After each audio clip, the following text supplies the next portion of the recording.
is Mutant Mayhem the first movie to say Rizz? I think in so. It? Yeah, they definitely they rizzed it up. You know, like there was some Rizz drops in this movie, and I'm like, okay, now you sound like an old man, man. You sound like an old man. You gotta say cool. But, yeah, they had that Rizz. But no. Like I'm saying, like dropping of like the word. I know, like but you just gotta say cool. You're like, yo, they had Rizz drops. You know, Rizz, you know.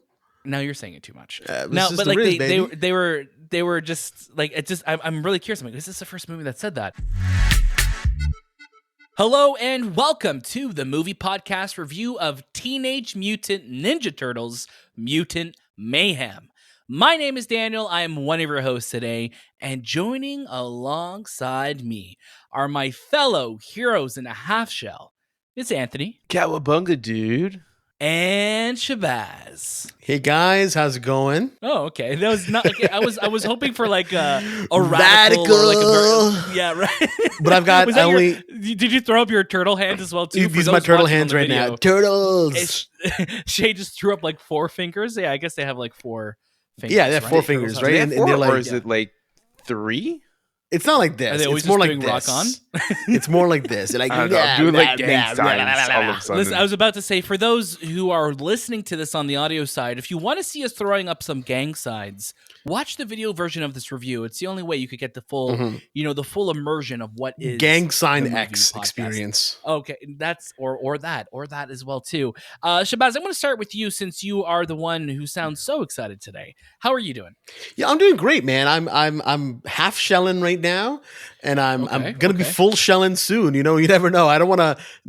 My shell is half full. You know, as they say nowadays. Does half shelling mean you're just wearing a t-shirt right now? You're not wearing any pants? Like I don't want to stand up because then that's for our Patreon subscribers. Well, you know, got you. That's only you want the full episodes. Yeah, that's how you get it. Yeah. Stay tuned for that very soon. Anthony, how are you doing? I'm doing great. I'm half shelling like a normal turtle would half shell. Like they just half shell. They don't full shell. So I don't know what kind of turtle. You don't shell out, eh? Shay's like that like. He's not even a turtle. He's like a tortoise. Bro, I'm out here shelling seashells, bro. You know what I'm saying? Like, it's all good. You're a tortoise, bro. He's shelling seashells by the seashore. 100%. We're in a very interesting start right now. You know, the Ninja Turtles, I think we all have a very interesting background with the Turtles. I think, Anthony, among the 3 of us, would you say you are the biggest Turtles fan? I would say that, yes. Yeah, like, he's a real 100%. Splinter. Like, I would go get my turtle box and my turtle jean jacket and put it on, but they're locked away somewhere in this house. But yeah, does the jean jacket still fit you? No, probably not. I'm not gonna lie. I don't think it can. I don't think it will. But no, it's. I think you should do it. Do it for the socials, man. You know, just try and put it on, bust out the old fit, and see what happens. See if the shell still fits. Dude, you know? I remember when it was grade 1 when I wore that jacket. I thought I was the coolest dude. It was Michelangelo on the back. I had like a backwards cap on. I had jeans on and sneakers, and I just looked super cool. And I thought I'm a turtle, bro. I'm a turtle, bro. I like turtles. It's also nice because like you also had like peak turtle like mania, right? When you were in elementary school, so you were getting the fresh run of whatever turtle merch was like of that time. You weren't getting like turtle shirts now that were retro of when they first came out. You were getting like the OG Ninja Turtles merch. Yeah, like I remember going to the theater and watching the Ninja Turtles. So I think it was 7 or 8, and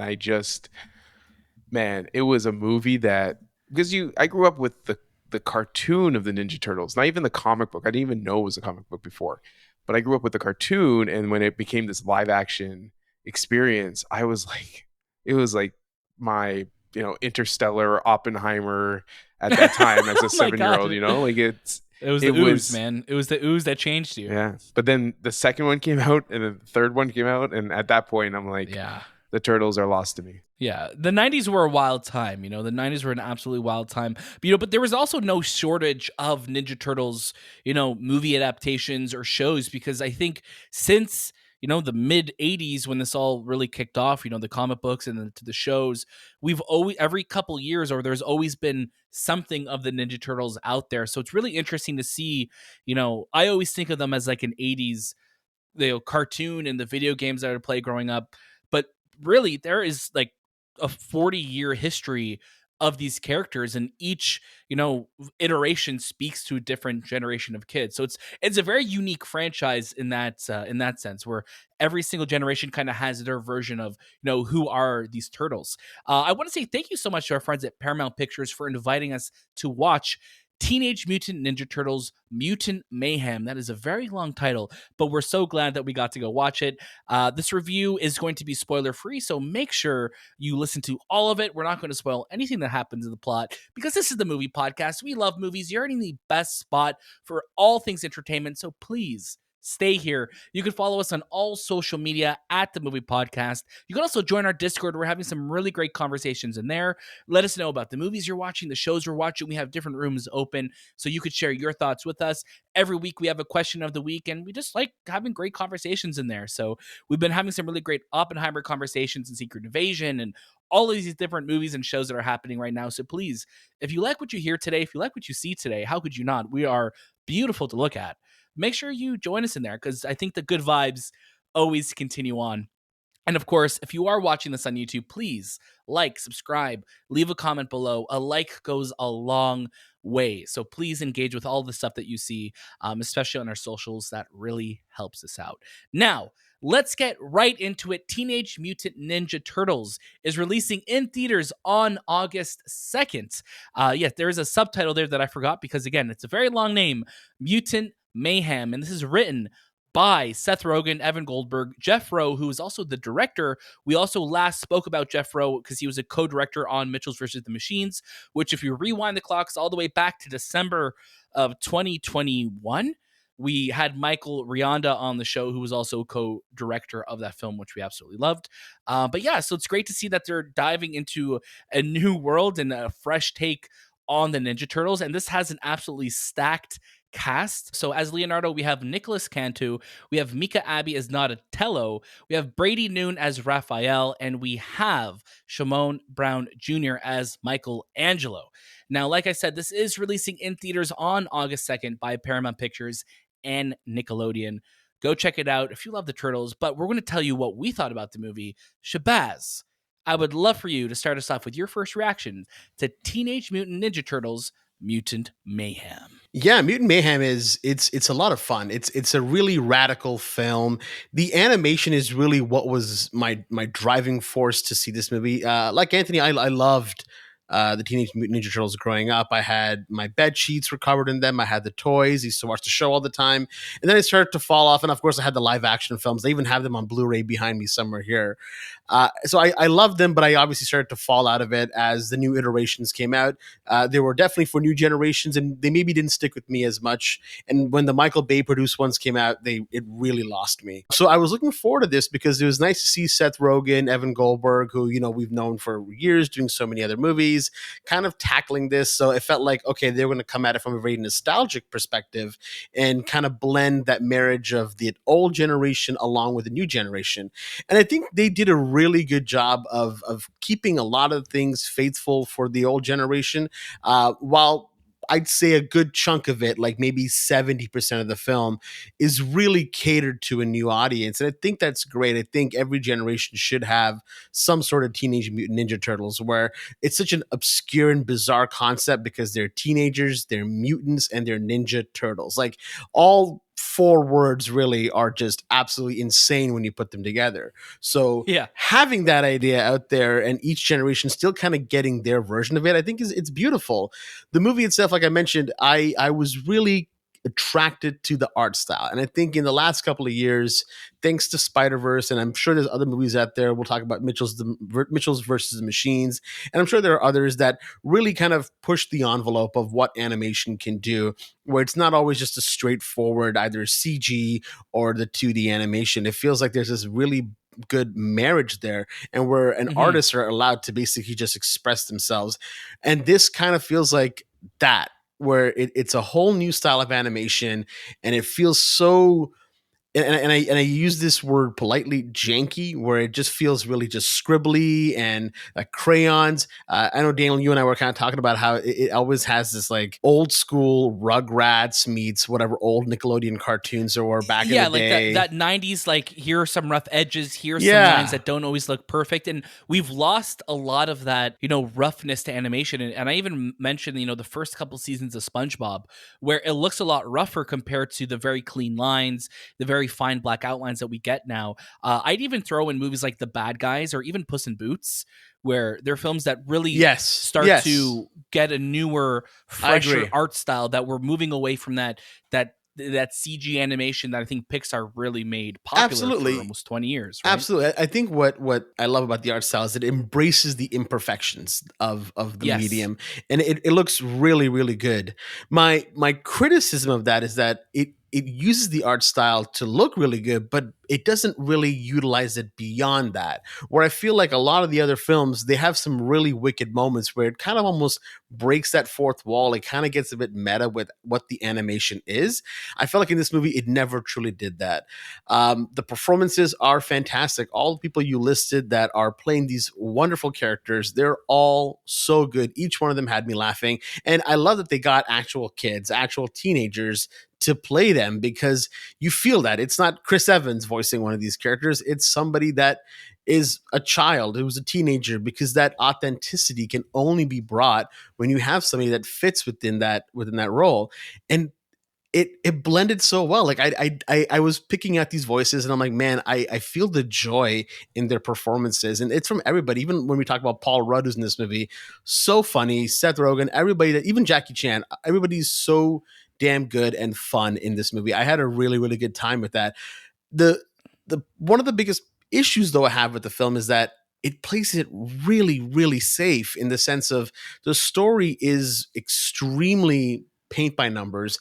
It is something you've seen 100 times and you know exactly where it's going to go. And it takes a bit too long to get to the main villain, who's played by the wonderful Ice Cube, Superfly. Really, really interesting villain, but because they come in so late and you don't really get to spend that much time with them, they don't really leave a lasting impression. And that's kind of where the film... He wants to swear so bad. He does. He really wants to bust it out. He wants to swear so bad in this movie. He really They definitely does. had to cut out a lot of his they're like, hey, Ice, cursing, like, just, for sure. You can't call him an MFer. Like, it's not possible. Yeah. Like, No. just don't ever say that again. Those are kids, man. Those You are can't literal do it. teens. And why did you animate a Glock in your hand? Like, you can't do that. Like, it's not... who did you talk to? No, but like, there's a lot of fun stuff in this movie. And I think overall, I was having a great time watching it. But because of its safe approach, it almost feels like, we've had so many Teenage Mutant Ninja Turtle movies before. Maybe they all didn't hit it out of the park. So let's get one here that plays it really safe, that general audiences, that kids and everybody will have a good time with. And then I'm hoping in the sequel, they really just pump it up and take some risks, make some challenges, and embrace the lore they're given and embrace the animation they have. Definitely. And I'm just curious, you mentioned Chris Evans. Did you mention Chris Evans because he was a voice in the 2007 Ninja Turtles TMNT, movie? yeah. You did that? That's why I did that. That's wild that it's that, like, I was looking back, I'm like, man, when was that movie? And I'm like, oh my God, it was 2007. 7, right? Yeah. That movie came out. So that was the last time we had an animated Turtles movie. I was in high school.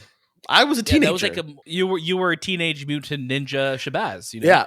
Not a mutant, there was a but it's just funny that, like, that was that long ago that we had the animated one, and then we've had shows in that period. We had a lot of comics, but then we had the Michael Bay produced live action ones, which the turtles weren't actually turtles; they were like aliens, and they looked very a little creepy. Which those movies had some moments where they're like, yeah, this is what Ninja Turtles is, and that's what I really love. What Mutant Mayhem does is that the 4 turtles, the dynamic of those 4 work really well together, because I just feel like 4 brothers figuring out life, having fun, doing stupid stuff.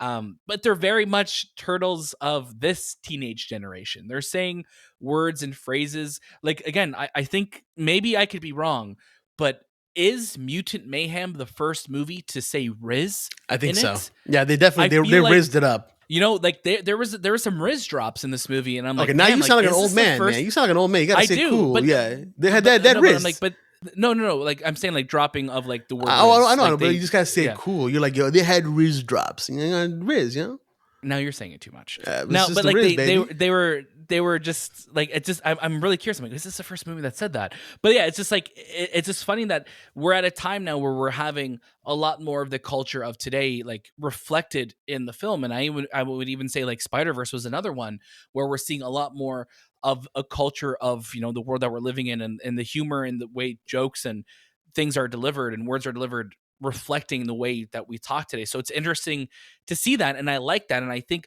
what works the best in this movie are the four brothers just together having fun doing their thing. Anthony, I would love for you to jump in. Yeah, for me there was like this generational gap, especially with this film, because a lot of the dialogue is just, it's not something I know the terminology, but it's just something that I wouldn't expect the Turtles to say, but I get why they would write it into a modern day take on the Turtles, so it makes sense. Just I just don't expect the Turtles, because in my vision the Turtles are the 90s, the late 80s version. So there's little things that, as a, I guess, like a turtle head, like there are things I liked about it, and then there's things I don't like about it. But you know, overall, I think the animation really sets it apart from all the other turtle stuff that we've experienced, as well as the live action, because it just, you know, it's hard to recreate the turtles in a live action form. I think the best way you can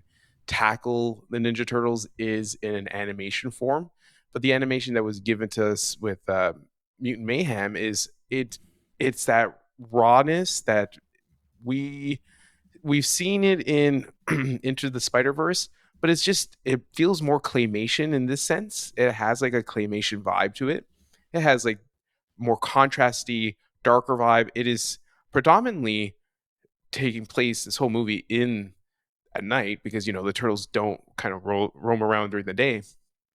So you see that animation style that comes out of it. It's very gritty New York. It reminded me of the 90s New York, before New York became, you know, a safer city to live in.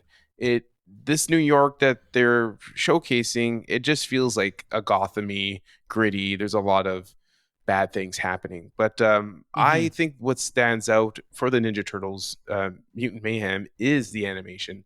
It has that Kevin Eastman, Peter Laird vibe, that those are the guys who created the Turtles as this underground comic book that has those sketchy, rough drawn in pictures. And there is a sequence in the beginning of the movie where if you ever look at the Ninja Turtles issue 1, there's a sequence where they're all kind of like lined up and they're in their superhero pose with their masks on, but it's no eyes, it's just white. They took that, and I love that part of the Ninja Turtles. Things that I just couldn't connect with was a lot of it is a story, because it is super basic. Like I know, what do you expect? It's a kids movie at the end of the day, but I don't know. I just feel like kids are smarter now, and even the audience, because if you look at the screenwriters on this movie, Seth Rogen, Evan Goldberg, these are not teenagers, so they know that they've done The Boys, they've done Invincible, they're in this world exactly already, right? So they know that, okay, we're going to cater to the teenagers, but there is also a group of people like me from a different generation that still loves the Turtles. So I wish they incorporated that and made it a little bit more sophisticated for the huge audience, because the Ninja Turtles is not something new. It's been around for so long. So yeah, I thought that almost 40 years, right? 40 years. So the story, I wish it was a little bit more risky. Yeah, like you've said it on the you've said it before, Shay. It didn't take enough risks for it, but again, it is a kids movie. But I just wish that Ninja Turtles got their light, and I feel like they are going to get it with this movie, but the story is going to hold it back, just like the story was kind of held back with Super Mario, where you had really great animation, but the story just felt so basic. This is the same vibe, even though there are really good performances, especially by Ice Cube. He is playing Ice Cube at the end of the day. It's just Ice Cube as a fly, but it felt right with a Superfly. Okay, he's a Superfly, but like fly. He felt right with the Ninja Turtle mutant vibe. It just worked well. Yeah. But definitely. his overall arc just felt redundant, because we've seen it before. but like animation wise, fantastic. I think it's funny that you mentioned that, like, it's a kids movie, and I think it's such an interesting term that we throw out there sometimes, because we've seen movies now really challenge kids. And I look back to Puss in Boots: The Last Wish that came out. That was it was a fantastic film. It was also pretty scary, but a lot of kids went to go see it, and a lot of kids loved it. And that story really pushed the boundaries of what I think is, safe for kids. And again, we talk about Spider-Verse and so on and so forth. That this movie felt like it was just an episode of the show, just really stretched out, and it was an episode from the 90s. It was like, that's their reference point of, we're going to make it super safe and relatable, so here's something that you probably remember. This is episode 3 of season 2. Like, it was just super easy, very straightforward. And it's like, why do kids movies have to be so dumbed down? We should be able to challenge kids, and we have movies that do that, like all the ones that I mentioned. So why not make the story a little bit more interesting? Well, I don't think dumbed down is the right phrase for it. I don't think that this movie felt dumbed down. I just think it's more aged down, right? It's more like, and like Anthony mentioned Super Mario's, where it's like, Super Mario is skewing a younger audience, where like, and just because the movie's animated, it doesn't mean it has to be like a kids movie. And we always say like, yeah, it's a movie for kids, but like it skews younger, where I feel like the Ninja Turtles are at a point in people's, in the pop culture, that you can tell a more complicated story with it. And there's glimpses of that in Mutant Mayhem, but I think the movie sometimes goes into cruise control with just, following a plot where it's just like, yeah, like, this is very familiar. We've seen this before. You have an incredible animation style that, it's the first time we're seeing something like this, in this way, because this, like we mentioned Spider-Verse, it looks very different from Spider-Verse, but it's unique. It's similar in the sense where it's just like, yeah, it doesn't feel like it's, a perfectly animated movie. It has a very distinct style to it, Right. And I just wish that the unique style of the animation also, was something that the story got treated with as much attention to detail as well. But you see, Sorry, Anthony, I there's cut you off there. No, go ahead, Sir Anthony. Oh, Shay, you No, want to go go ahead. first? Yeah. Oh, I was just gonna say, I was gonna reference the first Ninja Turtles, and like just the idea of Raphael dealing with his anger, and that leads to him being, going out, being the lone turtle. He covers himself up with the trench coat in hand, and he kind of explores the city, but then he gets like beaten up, and there's real serious moments to it, and I don't expect an animated version to be that serious, but there is a place for it in the Ninja Turtle world. Like it does work because it made such an impact, even for me growing up as a kid, because I watched it as a 7-year-old, and I'm like, no, Raph, like Raph can't. I know he's a hothead, but don't beat him up.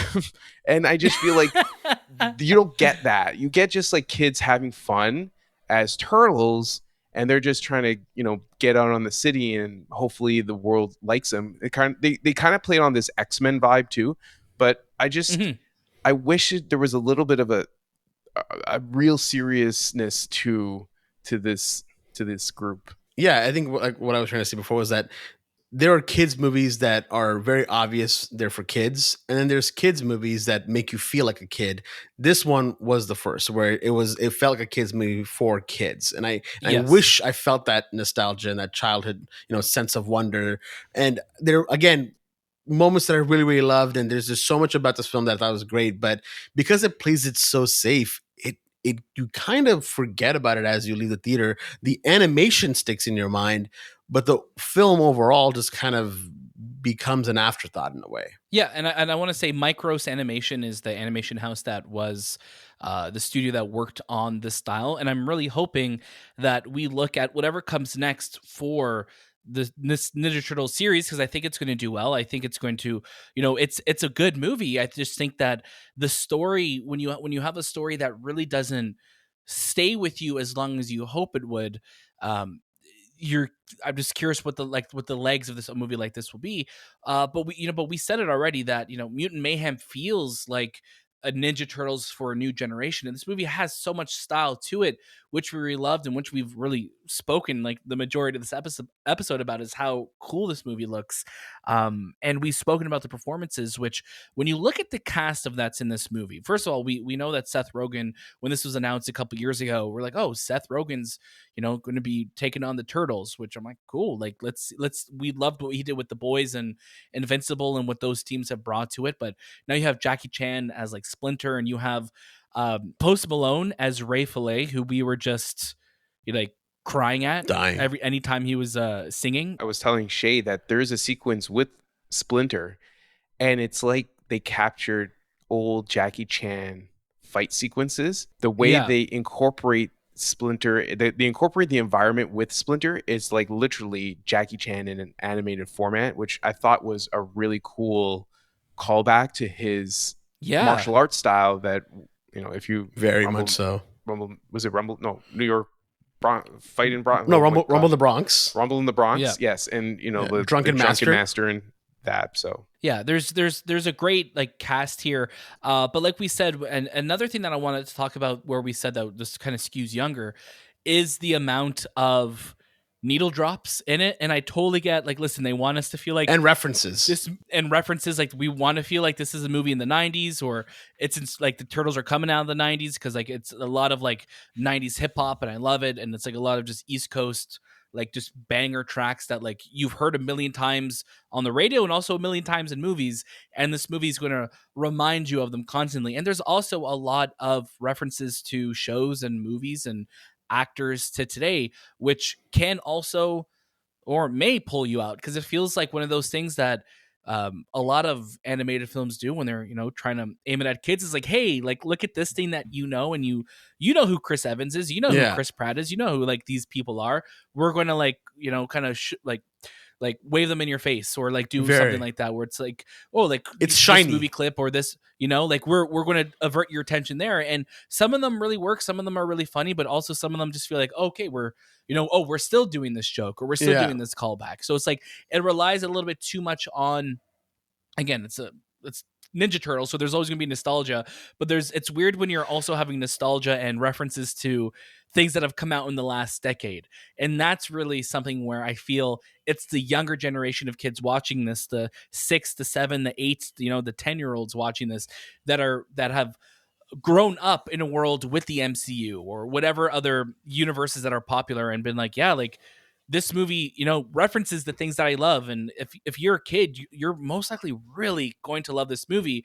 But it very much is a very simple story. The kids in our screening were dying. They were not literally, they were having so much fun. They were literally laughing, and you were like, oh my God. And I don't know really what has been their introduction to the Turtles, because I feel like this is probably their first time really seeing them, because these kids were really young. Some of them were like probably 6 or even younger than that. Maybe they don't even know what they're watching. Show. They're like, that's there was funny, just colors on screen. Yeah. Well, that's what you were doing, and I was really confused. I was like, I don't know what Anthony's like. I kept looking at the kid and like, yo, man, you don't even know. You want to see then you threw your cigarette at him. Yeah, you were like, hey, listen, kid. You're not allowed in here anymore. Neither is smoking. Why do I have this? Get rid of it. Yeah, but one thing that I want to really touch on that really surprised me, by the way. And again, when we heard that they were going to be in this film, we were like, oh. But Trent Reznor and Atticus Ross have a phenomenal score in this movie. Like, it's so good. It's such a good score that I was like, oh, like this is damn. I'm really feeling this. Like, it's really like creepy and adult like here, and it's not at all like cheery and fun as what you'd expect it to be. So that really helped with that grunge kind of grounded element of the movie. Shall we get to our final recommendations? Oui. Shahbaz, I would love for you to start us off. Give us your final recommendation for Teenage Mutant Ninja Turtles Mutant Mayhem. Go ninjas, go ninjas. You know what, man? Here's the thing. If you grew up with the Turtles, you're probably super excited to see this film. And if you grew up with the Turtles, there's a big chance also you probably have kids. It's definitely a possibility, and your kids are probably at the age of wanting to watch this movie. So go take them, go have a great time with them. If you don't and you're interested, I think maybe it's best to maybe add it to your queue for most people out there. But again, if you have kids and you really want to take them out and they don't want to see Oppenheimer for some reason, that's probably just bad parenting on your part. Go ahead and take them to see Teenage Mutant Ninja Turtles Mutant Mayhem, because they are going to have a great time. They're going to fall in love with the Turtles. And if you love the Turtles growing up, that's now a bond that you will have with them forever. So I'm just saying that's good parenting. I like that. And also, if you have a child, under the age of like 12 or 14, don't take them to Oppenheimer. Don't do that. Don't be that. It's a good history lesson, man. I was learning about World War I and II as a kid. Yeah, like what's wrong with that? I know, but I just don't want them to be crying in the theater. I was crying. It's fine. That's true. For myself, Mutant Mayhem just oozes with so much style, and it really is a Ninja Turtles film for a new generation. So if you are someone, like Shahbaz said, who grew up with the Turtles, you're going to recognize who these characters are. You're going to get all the characteristics that made you fall in love with these characters in the first place. But they're in the modern day. So they're going to talk like the kids of today. They're going to like act like the kids of today. So take that with as much, mileage as you like. I had a really good time with it. There's some really incredible animation on display here. Some really hideous creatures as well too, but it rules. It's a lot of fun to see that. And I like that animation studios and obviously these big studios are taking bigger swings with how their movies look. There was a news article that dropped today that the head of Paramount's like, yeah, we're not going to be risking it on bigger on animated films that aren't on original IPs. I really hope, again, this is one of the biggest IPs of all time, the Ninja Turtles, but I hope they see what could be, and let's say, like, instead of trying to just pump out all these IPs that we own, let's try and create something new as well too, because I think when we're having such unique animation out there, that you need to tell those stories and you need to find ways to tell them. And Ninja Turtles is a great movie, but I also don't want to forget that we could also tell original stories too. That was just top of mind when we were watching it, and we're like, oh, it's weird that they're not wanting to tell original stories, because look, you could tell original stories and have IP. It's just strange. But yeah, I would say add it to your queue. Ninja Turtles, it's a lot of fun. You have a great time with it. And yeah, if you have a family, go take them out. You'll have a good time. If you have kids and they're interested, I would say take them, just so you can like get out of the house and watch something with them. Do something with your kids. But like if you are my age, and I will not tell you how old I am, 46, 49, and you grew up with the Turtles, I would suggest you wait for it to come to streaming or digital and just add it to your queue and watch it. I just don't think you're going to connect with it as much as maybe the kids nowadays will. But then again, with kids, you got to like force them to do things now. They're not really exploring the world on their own. You gotta like push them out of the house because they're too busy on doing whatever they're doing. So you sound like such a boomer, man. You do sound like a 46 I'm just saying, like, kids don't get out of their house anymore. They don't play outside anymore like they used to. No, not like they used to. Back in my day. Back in Oppenheimer day. But yeah, like, hold on. Were you around when Oppenheimer was around, Anthony? I just want to confirm. Did you not see him in the movie? Dude, did you not see me?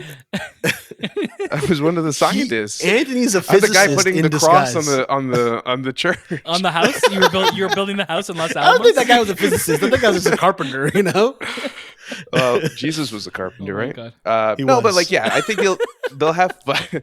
They'll have fun with the movie, but I just don't think if you're a real turtle head, you're gonna like connect with it. You're not gonna. I think you're just gonna be like, could be better. That's fair. And let us know. Of course, there are so many different ways to interact with the movie podcast, be it on Discord, in the comments on YouTube, on this very review. If you're listening to it on Spotify, you could actually write into the show, write into this specific episode of the movie podcast, and let us know what you think. This movie is going to be releasing in theaters on August 2nd, and I want to say thank you again to our friends at Paramount Pictures Canada for inviting us to watch Teenage Mutant Ninja Turtles Mutant Mayhem. We have lots more movie podcasts coming your way in August. There's a lot going on right now with the writer strike, with the actor strike, and we're, our coverage is going to be shifting and changing. So let us know what you want to see.